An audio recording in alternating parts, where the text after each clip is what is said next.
মাত্র দুটি উপকরণ দিয়ে মিষ্টির দোকানের মতো 3 কোণো নিমকির রেসিপি আজকে আপনাদের সাথে শেয়ার করব। এই নিমকিগুলো এত সুন্দর হয় খেতে যে একবার বানালে আপনি আবারও বানাতে চাইবেন। আর এই নিমকিগুলো আপনারা একবার বানিয়ে 6 মাস পর্যন্ত সংরক্ষণ করে রেখে দিতে পারবেন। চায়ের সাথে এই 3 কোণো নিমকিগুলো খেতে ভীষণ ভালো লাগে। চলুন তাহলে দেখে নেওয়া যাক কীভাবে খুব সহজে এই 3 কোণো নিমকিটা আমি বাড়িতেই তৈরি করেছি। নমস্কার বন্ধুরা, মন কিচেনে আপনাদের সবাইকে স্বাগত। আশা করি আপনারা সবাই খুব ভালো আছেন। নিমকি তৈরি করার জন্য প্রথমে একটা বাটির মধ্যে ছোট একটা বাটি মেপে আমি 2 বাটি ময়দা নিয়ে নিয়েছি। ময়দার পরিমাণটা আপনারা আপনাদের প্রয়োজন অনুযায়ী ব্যবহার করবেন। এখন ময়দার মধ্যে কিছুটা পরিমাণে কালো জিরে দিয়ে দিচ্ছি। এই নিমকির মধ্যে একটুখানি কালো জিরে ব্যবহার করলে খেতে কিন্তু খুব ভালো হয়। তার সাথে স্বাদমতো নুন আর 2 থেকে 3 চামচ মতো সাদা তেল দিয়ে এখন খুব ভালো করে ময়দাটাকে ময়ান দিয়ে নেব। একটু সময় নিয়ে ময়দাটাকে ময়ান দিয়ে নিতে হবে, কারণ ময়দার ময়ানটা যত ভালো হবে নিমকিগুলোও কিন্তু ততটাই খাস্তা হবে। যখন দেখতে পারবেন ময়দাটা ময়ান দিতে দিতে ঠিক এইরকম একটা মুঠো তৈরি হচ্ছে, তখন কিন্তু বুঝতে পারবেন ময়ানটা দেওয়া হয়ে গেছে। এখন এখানে অল্প অল্প করে জল দিয়ে একটা সফট ডো তৈরি করে নেব। একবারে অনেকটা জল না দিয়ে অল্প অল্প করে জল দিয়ে এই ডোটাকে তৈরি করে নিতে হবে, যাতে ডোটা নরম না হয়ে যায়। ময়দাটাকে মাখিয়ে নিয়েছি, এখন ঢাকা দিয়ে রেখে দেব 10 মিনিট মতো। এতে কিন্তু ময়দাটা খুব সুন্দর সফট হয়ে যাবে। এইদিকে একটা ছোট বাটির মধ্যে আমি 2 চামচ মতো কর্নফ্লাওয়ার নিয়ে নিয়েছি আর তার সাথে 4 চামচ মতো সাদা তেল দিয়ে দিয়েছি। এখন তেল আর কর্নফ্লাওয়ারটাকে খুব ভালো করে মিশিয়ে একটা ব্যাটার তৈরি করে নেব। দেখুন খুব সুন্দর এরকম স্মুথ একটা ব্যাটার তৈরি করে নিতে হবে। এদিকে দেখুন 10 মিনিট পরে ময়দাটা কিন্তু আমার খুব সুন্দর সেট হয়ে গেছে আর খুব সুন্দর ময়দাটা নরমও হয়ে গেছে। হাত দিয়ে একটুখানি ময়দাটাকে মাখিয়ে নিচ্ছি। ময়দাটাকে হাত দিয়ে একটুখানি মাখিয়ে নেওয়ার পরে এখন ময়দার ডোটা থেকে আমি এভাবে করে একটা ছুরির সাহায্যে ছোট ছোট করে ময়দাটাকে কেটে নিচ্ছি। একটু বড় বড় করেই আমি ময়দা থেকে লেচিগুলোকে কেটে নিচ্ছি। এখানে আমি 4টে মতো লেচি কেটে নিয়েছি।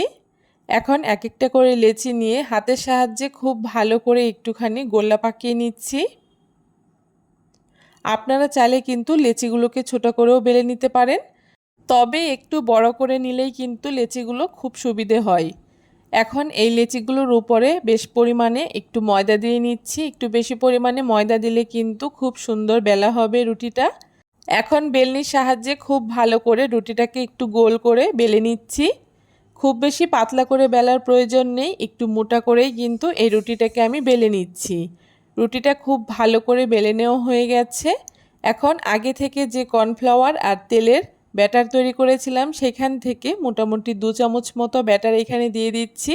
এখন একটা ব্রাশের সাহায্যে খুব ভালো করে রুটির চারপাশে আমি এই ব্যাটারটাকে লাগিয়ে নিচ্ছি। খুব ভালো করে ব্রাশের সাহায্যে রুটির গায়ে আমি ব্যাটারটাকে লাগিয়ে নিয়েছি। এখন এই রুটিটাকে আমি সাইড থেকে একদম টাইট করে এভাবে করে মুড়িয়ে নিচ্ছি। রুটিটা কিন্তু যতটা সম্ভব একটু টাইট করেই এভাবে করে মুড়িয়ে নিতে হবে। দেখুন এভাবে করে রুটিটাকে মুড়িয়ে নেওয়ার পরে শেষের অংশে কিন্তু আপনারা চাইলে সামান্য একটু জলও লাগিয়ে নিতে পারেন। এখন এভাবে করে খুব ভালো করে মুখটাকে আটকে দিচ্ছি। খুব ভালো করে রুটিটাকে এভাবে করে আমি রোল করে নিয়েছি। এখন একটা ছুরির সাহায্যে ঠিক এইরকম ছোট ছোট করে আমি লেচিগুলোকে কেটে নিচ্ছি। আপনারা যদি নিমকিগুলো একটু বড় সাইজে তৈরি করতে চান সেক্ষেত্রে কিন্তু এই লেচিগুলো একটু বড় করে কাটবেন, আর ছোট করে তৈরি করতে চাইলে লেচিগুলো একটু ছোট করে কাটবেন। দেখুন সবগুলো লেচি এখানে কেটে নিয়েছি। এখন এইভাবে করে আমি এক একটা করে লেচি নিয়ে বেলনির সাহায্যে একটু পাতলা করে বেলে নেব। এই লেচিটাকে কিন্তু যতটা সম্ভব একটু পাতলা করে বেলে নিতে হবে। দেখুন এই লেচিটা আমার খুব ভালো করে পাতলা করে বেলে নেওয়া হয়ে গেছে। এখন প্রথমে একটা ভাঁজ দিয়ে নিচ্ছি আর একটুখানি হাত দিয়ে চেপে চেপে দিতে হবে, তারপরে আরও একটা ভাঁজ দিয়ে নিচ্ছি। আপনারা চাইলে কিন্তু এভাবেও রেখে দিতে পারেন, তবে আমি আলতো হাতে একটুখানি আবারও বেলে নিচ্ছি এর উপর দিয়ে। তাহলে কিন্তু এই নিমকিগুলো একটু বড় সাইজের হবে। আর নিমকিগুলো যাতে খুলে না যায় তার জন্য একটা কাঁটা চামচের সাহায্যে এইভাবে করে আমি ছিদ্র করে দিচ্ছি। সবগুলো নিমকি আমি এক এক করে বানিয়ে নিয়েছি। এখন নিমকিগুলোকে ভাজার জন্য কড়াইতে পরিমাণ মতো তেল দিয়ে দিয়েছি। তেলটা যখন হালকা একটু গরম হয়েছে তখন কিন্তু এক এক করে নিমকিগুলোকে আমি ছেড়ে দিচ্ছি। আর এই সময় কিন্তু উনানের আঁচটাকে একদম লোতে রাখতে হবে। আর উনানের আঁচটাকে লোতে রেখে একটু সময় নিয়ে এই নিমকিগুলোকে ভেজে নিতে হবে, তাহলেই কিন্তু এই নিমকিগুলো একদম খাস্তা আর মুচমুচে হবে। নিমকিগুলো ভাজার সময় অবশ্যই এই জিনিসটা খেয়াল রাখতে হবে, কোনো মতেই উনানের আঁচটাকে একদম হাইতে করা যাবে না, মিডিয়ামেও করা যাবে না, একদম লো আঁচে একটু সময় নিয়ে নিমকিগুলোকে ভাজতে হবে।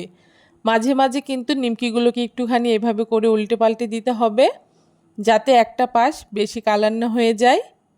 দেখুন আস্তে আস্তে কিন্তু নিমকিটা খুব সুন্দর একটা কালার চলে এসছে। এখনও কিন্তু নিমকিগুলো আরও কিছুক্ষণ ভাজতে হবে আর এইভাবে করে উল্টে পাল্টে দিতে হবে, যাতে নিমকিগুলো সব দিক থেকে একই রকম কালার চলে আসে। নিমকিগুলো খুব ভালো করে আমার এখানে ভেজে নেওয়া হয়ে গেছে। আর কত সুন্দর হয়েছে নিমকিগুলো দেখে নিশ্চয়ই বুঝতে পারছেন, কালারটাও বেশ সুন্দর এসছে। এখন নিমকিগুলোকে আমি খুব ভালো করে তেল ঝরিয়ে তুলে নিচ্ছি।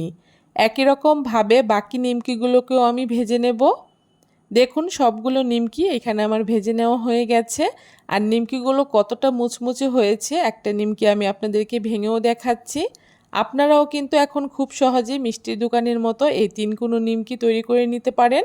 কেমন লাগলো আজকে খুব সহজে মাত্র 2টি উপকরণ দিয়ে মিষ্টির দোকানের মতো এই 3 কোণো নিমকির রেসিপি? অবশ্যই জানাতে ভুলবেন না।